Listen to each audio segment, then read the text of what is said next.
ಇವ್ರಿಲ್ಲಿ ಬಂದಿದ್ದು ಗೊತ್ತಾಗ್ಬಾರ್ದು, ಸತ್ತಿದ್ದು ಗೊತ್ತಾಗ್ಬಾರ್ದು. ಹಾಗ್ ಮಾಡ್ರೋ, ಹೋಗ್ರೋ. ಲೇ ಸಕ್ಸೇನಾ, ನಾವು ಮನೆಯಿಂದ ಹೊರಟಾಗ ವಾಪಸ್ ಬರ್ತೀವಿ ಅಂತ ಹೇಳಿ ಬಂದಿದ್ದೀವಿ. ಅಂದ್ಮೇಲೆ ನಾವ್ ವಾಪಸ್ ಹೋಗ್ಲೇಬೇಕಲ್ಲ. ನಿನ್ಗೂ ಮೂಗಿನ ಕೆಳಗಡೆ ಮೀಸೆ ಇದೆ ತಾನೆ, ನೀನು ಒಬ್ಬ ಗಂಡ್ಸ್ ತಾನೆ. ಹಾಗಿದ್ದು ಕಳ್ಳಂತರ ಹಿಂದೆಯಿಂದ ಬಂದ್ ಫೈಟ್ ಮಾಡಕ್ ನೋಡ್ತಿದ್ಯಲ್ಲ, ನಿನ್ನಂತವ್ನ ಗಂಡ್ಸು ಅಂತ ಹೇಳಲ್ಲ ಕಣೋ. ಏಯ್ ಬಾಯ್ಸ್, ಕಾಲ್.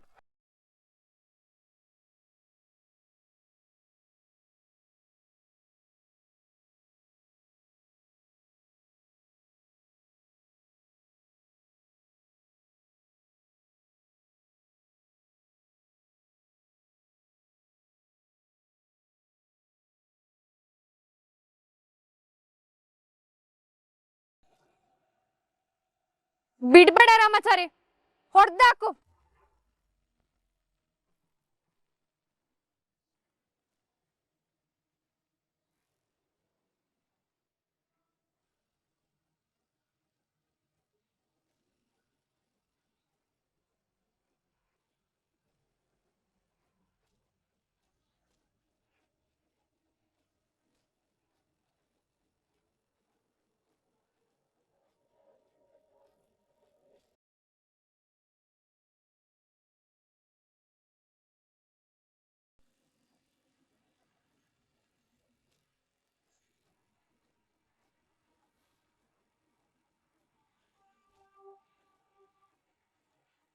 ಚಾರ ಮೇಡಮ್, ಹೋಗಿ ಮಗು ಹುಡುಕಿ ಕರ್ಕೊಂಬನ್ನಿ. ಏಯ್ ಹೇಳಮ್ಮ.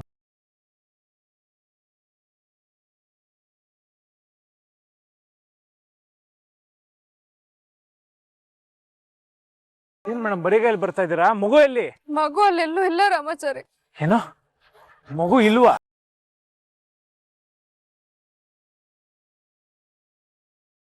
ಏಯ್ ಎಲ್ಲ ನಮ್ಮ ಮಗು ಗೊತ್ತಿಲ್ಲ, ಹೇಳ್ಚಾ ಇಲ್ವಾ? ರಾಮಾಚಾರಿ, ಅದೇ ಆ ಸಕ್ಸೇನು ನಮ್ ಮಗು ಜೊತೆ ಎಲ್ಲೋ ತಪ್ಪಿಸ್ಕೊಂಡಿದ್ದಾನೆ ಅನಿಸ್ತಿದೆ. ನಮ್ ಮಗುಗ ಅವನೇನಾದ್ರೂ ಮಾಡ್ಬಿಟ್ರೆ ನನಗ್ ತುಂಬಾ ಭಯ ಆಗ್ತಿದೆ ರಾಮಾಚಾರಿ. ನಿಮ್ಮಪ್ಪ ಪೇಪರ್ಸ್ಗೆಲ್ಲ ಸೈನ್ ಹಾಕೋ ತನಕ ಆ ಸೆಕ್ಷನ್ ನಮ್ಮ ಮಗುಗೆ ಏನು ಮಾಡಕ್ ಆಗಲ್ಲ. ಆದ್ರೂ ಅವನ್ನ ನಂಬಕ್ ಆಗಲ್ಲ ರಾಮಾಚಾರಿ, ಅವ್ನ್ ತುಂಬಾ ಕೆಟ್ಟವನು. ನಮ್ಮ ಮಗುನ ಇಲ್ಲಿ ಕರೆಸ್ಬೇಕು ಅಂದ್ರೆ ನಮ್ಮ ಹತ್ರ ಇರೋ ಅವನ ಮಗನ್ನ ಬಳಸ್ಕೊಳ್ಳೋಣ. ಏಯ್ ನಡಿಯಾ.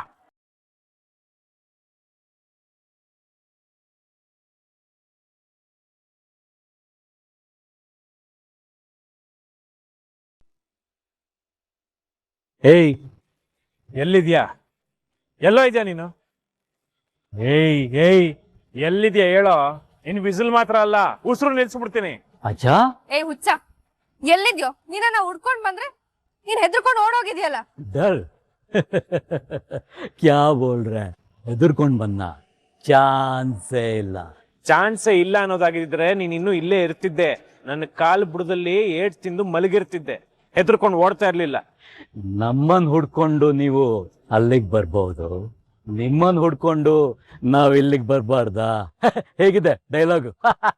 ಹೆದರೋದಾದ್ರೆ ಆಗ್ಲೇ ಪೊಲೀಸ್ ಕೈಲಿ ಸಾಕ್ಷಿ ಜೊತೆ ಸಿಕ್ಕಾಕೊಂಡಿದ್ದೆ, ಆಗ್ಲೇ ಹೆದರ್ಲಿಲ್ಲ. ಈಗ ಹೆದರ್ ಹಾಕೊಂಡು ಓಡೋಗ್ತೀನ? ದಾರಿ ತಪ್ಪಿ ಎಲ್ಲಿಗೆ ಹೋಗಿದ್ಯಾ? ಬುದ್ಧಿ ಕಳ್ಸೋಕೆ, ನಿಮ್ಮನ್ನ ನನ್ ಕಂಟ್ರೋಲ್ ಅಲ್ಲಿ ಇಟ್ಕೊಳ್ಳೋಕೆ. ಇವಾಗ ನೀನು ನಮ್ ಕಂಟ್ರೋಲ್ ಅಲ್ಲಿ ಇದೆಯಾ? ಯಾರು ಯಾರ್ ಕಂಟ್ರೋಲ್ ಅಲ್ಲಿ ಇದ್ದಾರೆ ಅಂತ ಗೊತ್ತಾಗ್ಬೇಕಾದ್ರೆ ಥೋಡಾ ವಿಡಿಯೋ ಕಾಲ್ ಮೇ आवो मेरी जान.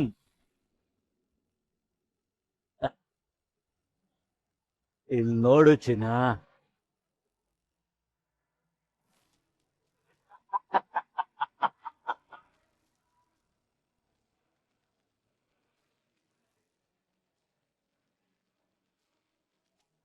ನೋಡು ಸಕ್ಸೇನಾ. ಸ್ವಲ್ಪ ಗಾಂಚಾಲಿ ಮಾಡಿದ್ರೆ ಇಲ್ಲಿ ನೋಡು, ಈ ಗನ್ ಬುಲೆಟ್ಸ್ ಇವ್ರ ತಲೆ ಒಳಗಡೆ ಇರುತ್ತೆ ನೋಡು.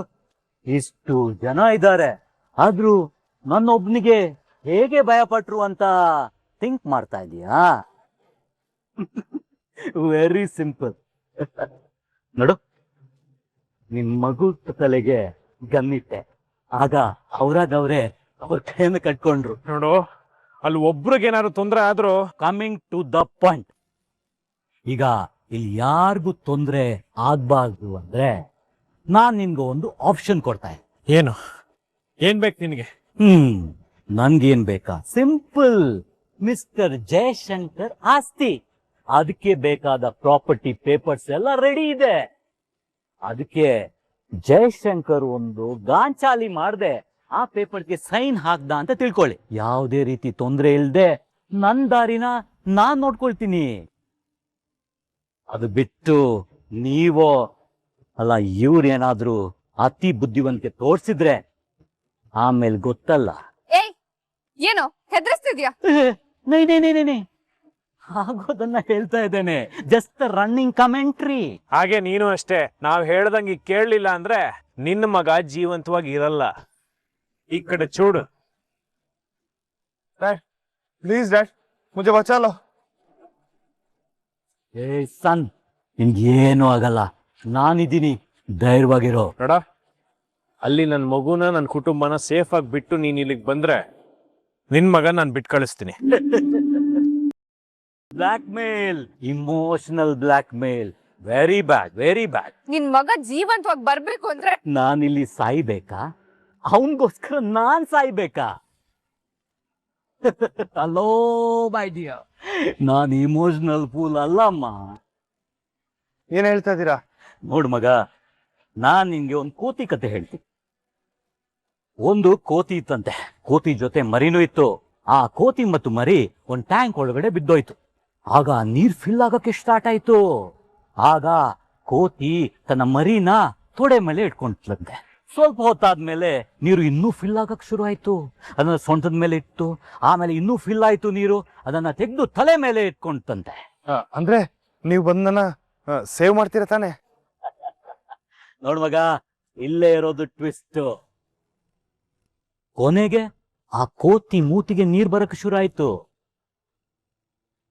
ಆ ಮಿನಿಟ್ಗೆ ಆ ಕೋತಿ ತನ್ನ ತಲೆ ಮೇಲೆ ಇದ್ದ ಮರಿನ ಕಾಲ್ ಕೆಳಗಡೆ ಹಾಕಿ ಅದನ್ನ ಒದ್ದು ಮೇಲ್ ಬಂದು ತನ್ನ ಪ್ರಾಣನ ಉಳಿಸ್ಕೊಳ್ತು. ಅಂದ್ರೆ ಆ ಕೋತಿಗೆ ತನ್ನ ಮರಿಗಿಂತ ಪ್ರಾಣನೇ ಹೆಚ್ಚಾಗೋಯ್ತಾ ಡ್ಯಾಡ್?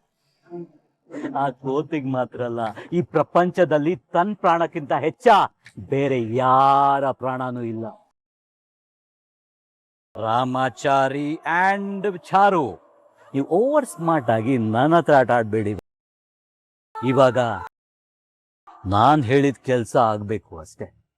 ನನಗೆ ನನ್ನ ಮಗನ್ಕಿಂತ money is only important. Dad आप क्या बोल रहे हो? ಈಗ ನಿನ್ ಫ್ಯಾಮಿಲಿ ಆಗ್ಬಿಡು. ಜಯಶಂಕರ್ ಆ ಡಾಕ್ಯುಮೆಂಟ್ಗೆ ಸೈನ್ ಮಾಡಿದ್ರೆ ನಾನ್ ಇವರೆಲ್ಲ ಡೆತ್ ಸರ್ಟಿಫಿಕೇಟ್ಗೆ ಸೈನ್ ಮಾಡೋದು ಉಳಿಯುತ್ತೆ. ಅಂಡರ್ಸ್ಟ್ಯಾಂಡ್? ಬಾಯ್. ಏಯ್,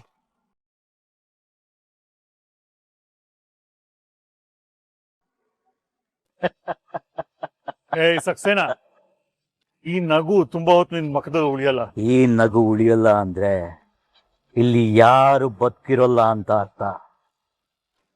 ಹೇಗೆ ಅಂತ ಯೋಚನೆ ಮಾಡ್ತಾ ಇದೀಯಾ? ನಾನು ಹೀಗೆ ನಗ್ನಗ್ತಾ ಇರಬೇಕು ಅಂದ್ರೆ ನೀನ್ ಈ ಪೇಪರ್ಸ್ಗೆ ಸೈನ್ ಮಾಡಬೇಕು. ನೀನೀಗ ಸೈನ್ ಮಾಡಿಲ್ಲ ಅಂದ್ರೆ ಒಂದೊಂದು ನಿಮಿಷಕ್ಕೆ ಒಂದೊಂದು ಹೆಣ ಉಳ್ಳೋದು. ನೋ ಸಕ್ಸೇನಾ, ತಪ್ಪು ಮಾಡ್ತಾ ಇದೀಯ ಸಕ್ಸೇನಾ, ನೀನ್ ತಪ್ಪು ಮಾಡ್ತಿದ್ಯಾ. Your time starts now. ಈಗ ನೀನು ಸೈನ್ ಮಾಡಿ ಕೊಟ್ರೆ ಓಕೆ, ಇಲ್ಲ ಅಂದ್ರೆ 8 7 6 5 ಇವರ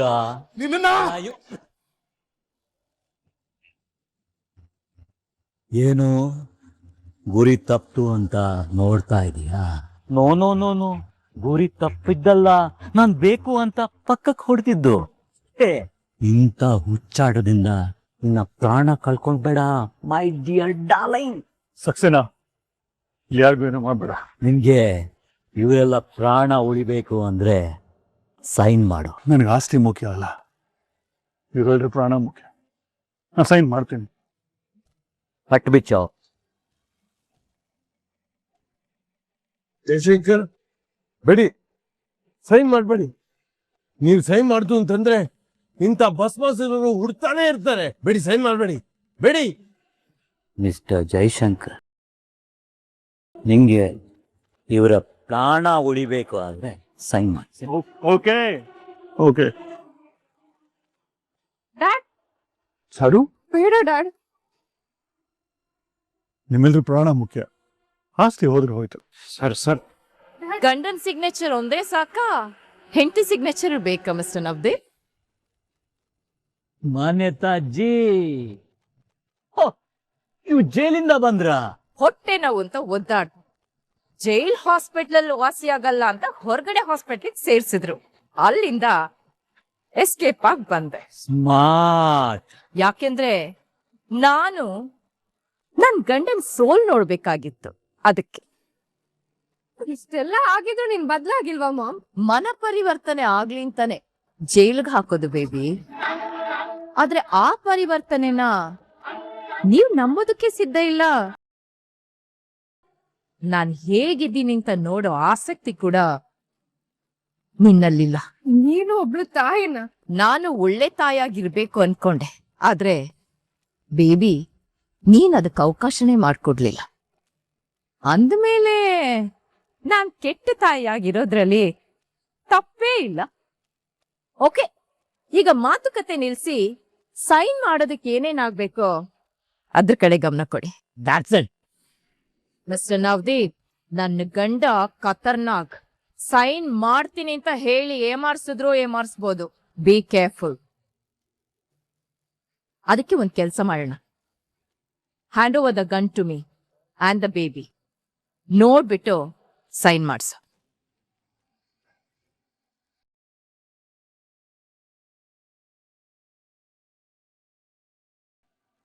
ಸೈನ್ ಮಾಡಿ. ಸೈನ್ ಮಾಡು ಜಯ್.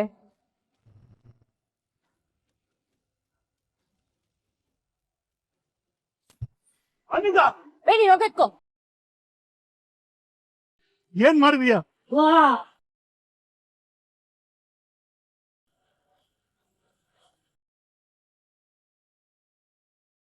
ಬೇಬಿ ಹೋಗಿ ಮಗುನ ಮಲಗಿಸ್ಬಿಟ್ ಬಾ. ಹೋಗು. ಐಮ್ ಸಾರಿ ಜಯ್, ಜೀವನದಲ್ಲಿ ಸ್ಟೇಟಸ್ಸು ಆಸ್ತಿ ಅಂತಸ್ತು ಮುಖ್ಯ ಅಂತ ಅನ್ಕೊಂಡಿದ್ದೆ. ಆದ್ರೆ ಜೈಲಲ್ಲಿ ಒಂಟಿಯಾಗಿ ಜೀವನ ಕಳೆಯುವಾಗ ಫ್ಯಾಮಿಲಿ ಎಷ್ಟು ಇಂಪಾರ್ಟೆಂಟ್ ಅಂತ ಅರ್ಥ ಆಯ್ತು. ಬೇರೆಯವರು ತನ್ನವ್ರನ್ನ ಜೈಲಲ್ಲಿ ಬಂದು ಸಮಾಧಾನ ಮಾಡೋದು ನೋಡುವಾಗ ನಾನು ನನ್ನವ್ರ ಜೊತೆ ಚೆನ್ನಾಗಿದ್ದಿದ್ರೆ ಅವರು ನನ್ನನ್ನ ಬಂದು ನೋಡಿ ಸಮಾಧಾನ ಮಾಡೋರೇನೋ ಅಂತ ನನ್ಗೆ ಅನ್ನಿಸ್ತಾ ಇತ್ತು. ಜೀವನದಲ್ಲಿ ಕುಟುಂಬನೇ ತುಂಬಾ ಮುಖ್ಯ. ದಯವಿಟ್ಟು ನನ್ನನ್ನೆಲ್ಲರೂ ಕ್ಷಮಿಸಿ. ನಿಮ್ಮಲ್ಲಿ ನನ್ನನ್ನ ಒಬ್ಳು ಅಂತ ಒಪ್ಕೊಳ್ಳಿ.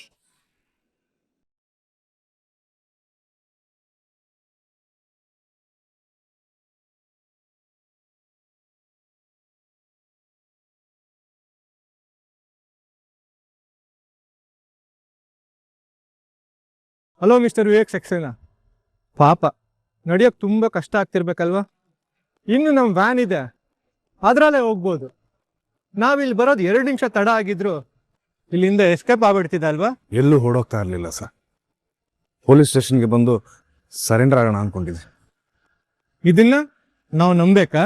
ನಂಬಿದ್ರೆ ನಂಬಿ, ಬಿಟ್ರೆ ಬಿಡಿ ಸರ್. ಆದ್ರೆ ಅದೇ ನಿಜ. ಸಾಗೋಗಿದ್ದು ಸರ್. ಫಾರಿನಲ್ಲಿ ಬಿಂದಾಸ್ ಆಗಿದ್ದೆ. ಆದ್ರೆ ಇಲ್ಲಿ ಬಿಡಿಗಾಸು ಇಲ್ಲದೆ ಬಿಕಾರಿಯಾಗಿ ನಿಂತು ಏನು ತಪ್ಪಿಸ್ಕೊಳಕ್ ಸಾಧ್ಯ ಇಲ್ಲ.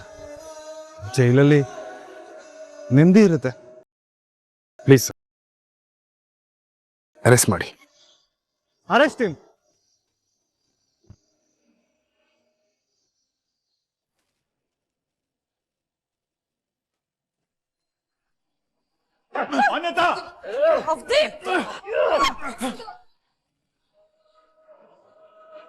ಮಾನ್ಯತಾಜಿ, ನನ್ನನ್ನ ಬೀಗ್ರು ಅಂತ ಕರೆದು ನನ್ನ ಆಪರೇಷನ್ಗೆ ಬೀಗ ಹಾಕಿದ್ರಲ್ಲ.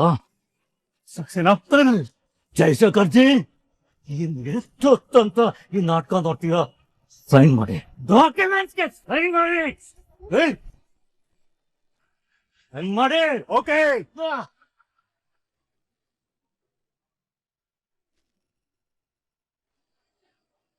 ಈ ಪಾಪಿ ನನ್ನ ಹೆಂಡತಿ ಮಕ್ಕಳನ್ನ ಕಿಡ್ನಾಪ್ ಮಾಡಿ ಅವ್ರನ್ನ ಕೊಲ್ತೀನಿ ಅಂತ ಎದುರಿಸಿ ಬೆದರಿಸಿ ಈ ಮನೆಯಿಂದ ನಿಮ್ಮ ಮಗುನ ಕಿಡ್ನಾಪ್ ಮಾಡೋ ತರ ಮಾಡ್ದ. ಅವ್ರು ಹೇಗೋ ತಪ್ಪಿಸ್ಕೊಂಡು ಈಗ ನನಗೆ ಫೋನ್ ಮಾಡಿದ್ರು.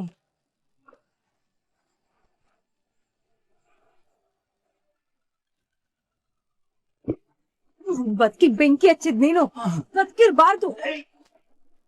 ನೀನ್ ಅಟ್ಟ ಹಾಸೆ ಇವತ್ತಿಗೆ ಕೊನೆ ಸೆಕ್ಷನ್. ನಮ್ ಕುಟುಂಬದ ವಿಷಯಕ್ಕೆ ಬಂದ್ರೆ ಏನಾಗುತ್ತೆ ಅಂತ ನಿಮ್ಗೆ ತೋರಿಸ್ತೀನಿ.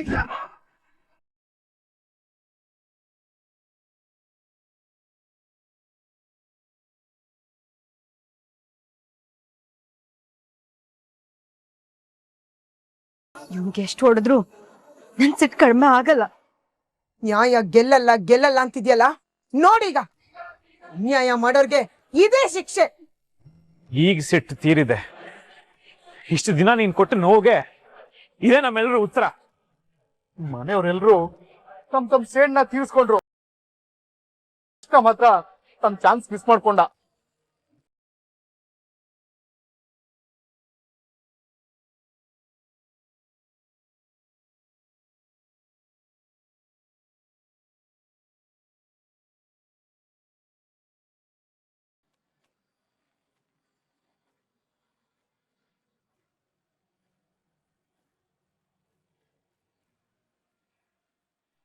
ನೀನ್ ಮಾಡಿದ ಅನ್ಯಾಯಕ್ಕೆ ಆ ಪರಮಾತ್ಮನೇ ಶಿಕ್ಷೆ ಕೊಟ್ಟ. ಪರಮಾತ್ಮನ ನ್ಯಾಯ ಎಂದೂ ತಪ್ಪಲ್ಲ.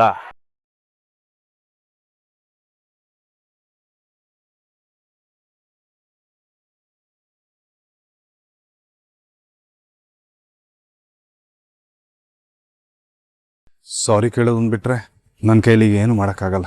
ದಯವಿಟ್ಟು ಎಲ್ರೂ ನನಗೆ ಕ್ಷಮಿಸ್ಬಿಡಿ. ನನ್ನ ಅಪ್ಪ ಹೋಗಿದ್ದ ದಾರಿ ಸರಿನೋ ತಪ್ಪು ಅಂತ ಯೋಚನೆ ಮಾಡಿದೆ. ಅವರಿಂದ ಹೋಗಿದ್ದಕ್ಕೆ ನಾನಿವತ್ತು ಜೈಲ್ಗೆ ಹೋಗೋ ಪರಿಸ್ಥಿತಿ ಬಂದಿದೆ. ನಾನು ಮಾಡಿರೋ ಪಾಪನ ನಾನು ಜೈಲಲ್ಲೇ ತೊಳ್ಕೊತೀನಿ.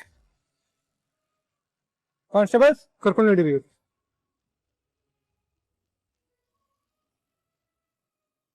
ಜಯ್, ಕ್ಷಮಿಸಕ್ಕಾಗ್ದಿರೋ ನೂರಾರು ತಪ್ಪು ನಾನು ಮಾಡಿದ್ದೀನಿ. ಅದನ್ನ ಸರಿ ಮಾಡೋದಕ್ಕಾಗೋದಿಲ್ಲ ಅಂತಾನು ನನಗ್ ಗೊತ್ತು. ಪ್ಲೀಸ್ ಫರ್ಗಿವ್ ಮೀ ಜಯ್. ನನಗ್ ಕ್ಷಮಿಸಿ ಅಲ್ಲ. ಮಾನ್ಯತ, ನೀ ಎಷ್ಟೋ ಸಮಸ್ಯೆಗಳನ್ನ ಮಾಡಿದೆ. ಈಗ ಮಾಡಿದ್ಯಲ್ಲ, ಎಲ್ಲ ಸಮಸ್ಯೆಗೂ ಇದೇ ನಾನ್ ನೀನ್ ಕ್ಷಮಿಸೋದೇನು ದೊಡ್ಡ ವಿಷಯ ಅಲ್ಲ. ಈ ಮನೆಯವರೆಲ್ಲ ನೀನ್ ನನ್ನನ್ನ ಕ್ಷಮಿಸ್ಬಿಡಿ. ಬೇರೆ ಏನ್ ಹೇಳ್ಬೇಕು, ಹೇಗ್ ಹೇಳ್ಬೇಕು ಅಂತ ನನಗ್ ಗೊತ್ತಾಗ್ತಾ ಇಲ್ಲ. ನನ್ನನ್ನ ಕ್ಷಮಿಸ್ತೀರಾ? ಮತ್ತೆ ಇಷ್ಟು ವರ್ಷ ನಾನು ನಿಮ್ಗೆ ಏನು ಹೇಳಿದ್ರು ನೀವು ನನ್ನ ಮಾತು ಕೇಳ್ತಾ ಇರಲಿಲ್ಲ. ಯಾಕಂದರೆ ನಿಮ್ಮ ಮನಸ್ಥಿತಿನೇ ಬೇರೆ ಇತ್ತು. ಮಗಳ ಮೇಲೆ ನಿಮಗಿರೋ ವ್ಯಾಮೋಹ ನೀವು ಕೇಳೋ ಥರ ಮಾಡ್ತಾ ಇರಲಿಲ್ಲ. ಆದರೆ ಈಗೊಂದು ಮಾತು ಹೇಳ್ತೀನಿ, ಜಗತ್ತಲ್ಲಿ ಏನೇನು ನಡೆಯುತ್ತೋ ಎಲ್ಲ ಮೇಲಿರೋನ ಇಚ್ಛೆ, ಅವನ ನಿರ್ಧಾರ, ಇದೆಲ್ಲ ಅವನ ಆಟ. ಅವನು ಹೇಗೆ ಆಡಿಸ್ತಾನೋ ನಾವು ಹಾಗೆ ಆಡಬೇಕು ಅಷ್ಟೇ. ಆಮೇಲೆ ಕಳೆದದ್ದು ಕತ್ಲು, ಮುಂದಿರೋದು ಬೆಳಕು ಅಂದಾಗ ಕಳೆದೋಗಿರೋ ಕತ್ಲು ಬಗ್ಗೆ ನಾವು ಯೋಚನೆ ಮಾಡಬಾರ್ದು. ನೋಡಿ, ಇನ್ನು ಮುಂದೆ ಆದರೂ ಆಗಿರೋ ಕಹಿನ ನಾವು ಮರ್ತು ಬಿಡೋಣ. ಇನ್ಸ್ಪೆಕ್ಟರ್, ಎಲ್ಲದಕ್ಕೊಂದು ಕೊನೆ ಅನ್ನೋದಿರುತ್ತೆ. ನಾನ್ ಮಾಡಿದ ತಪ್ಪಿಗೆಲ್ಲ ಕೊನೆ ಬಂದೇ ಬಿಡ್ತು. ನಾನು ಎಲ್ಲಿಗೂ ತಪ್ಪಿಸ್ಕೊಂಡು ಹೋಗಲ್ಲ. ನಾನು ಒಳ್ಳೆ ಹೆಂಡತಿಯಾಗೂ ಇರಲಿಲ್ಲ. ನನ್ನ ಬೇಬಿಗೆ ಒಳ್ಳೆ ತಾಯಿಯಾಗೂ ಇರಲಿಲ್ಲ. ಕಡೆಯದಾಗಿ ನನ್ನ ಮೊಮ್ಮಗಳು ನಾಮಕರಣನ ಕಣ್ತುಂಬ ನೋಡ್ಕೊಂಡು ವಾಪಸ್ ಬಂದ್ಬಿಡ್ತೀನಿ. ದಯವಿಟ್ಟು ಇದು ಒಂದಕ್ಕೆ ಅವಕಾಶ ಮಾಡಿಕೊಡಿ. ನಾನು ಬೇರೆ ಇನ್ನೇನು ಕೇಳೋದಿಲ್ಲ. Sir, please sir, with police custody ನಾಮಕರಣದಲ್ಲಿ ಇವ್ರಿಗೆ ಭಾಗಿಯಾಗಕ್ಕೆ ಒಂದು ಅವಕಾಶ ಮಾಡಿಕೊಡಿ ಸರ್, ಪ್ಲೀಸ್. ಇಟ್ಸ್ ಓಕೆ, ನಮ್ಮವ್ರು ಇಲ್ಲೇ ಇರ್ತಾರೆ. ಕಾರ್ಯಕ್ರಮ ಮುಗಿದ ತಕ್ಷಣ ನಾನೇ ಬಂದು ಸರೆಂಡರ್ ಆಗ್ತೀನಿ. ಸರಿ.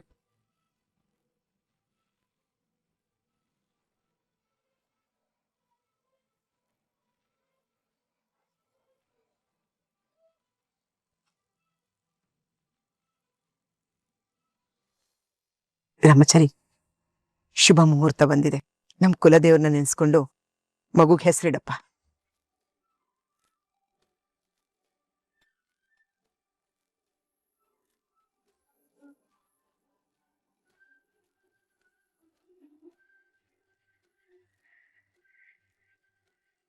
ಕೃಷ್ಣ, ಅಂತೂ ನಿನ್ನ ನಮ್ ಕೃಷ್ಣವೇಣಿ ರೂಪದಲ್ಲಿ ಇನ್ ಮುಂದೆ ನೋಡ್ತಾ ಇರ್ತೀವಿ.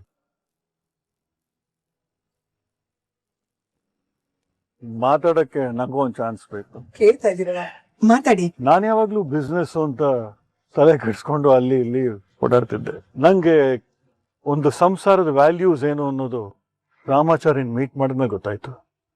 ಆಮೇಲೆ ನನ್ನ ಮಗಳು ಈ ಮನೆಗೆ ಬಂದ ಮೇಲೆ ಗೊತ್ತಾಯ್ತು. ನಮ್ಮ ತಂದೆ ಹೇಳೋರು, ಜ್ಞಾನ ಇರೋ ಕಡೆ ದುಡ್ಡಿರಲ್ಲ, ದುಡ್ಡಿರೋ ಕಡೆ ಜ್ಞಾನ ಇರಲ್ಲ ಅಂತ. ಕಾಲಕ್ಕೆ ತಕ್ಕಾಗೆ ಮಾತುಗಳು ಬದಲಾಗತ್ತೆ.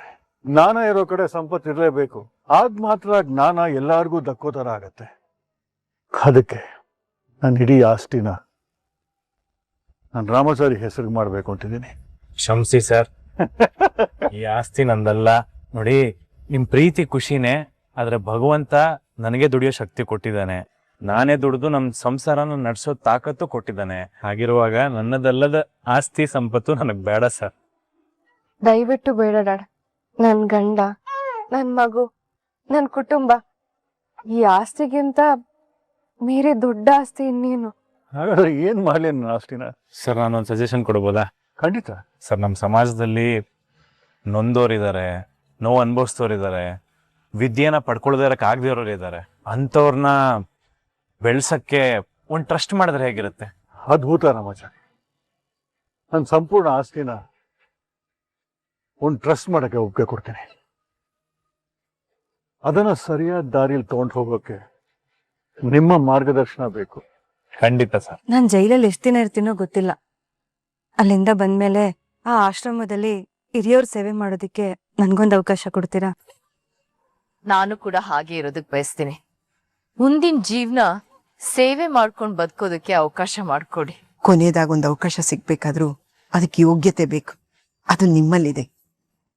ಎಲ್ಲ ನನ್ ಮಗಳು ಕಾಲ್ಗುಣ.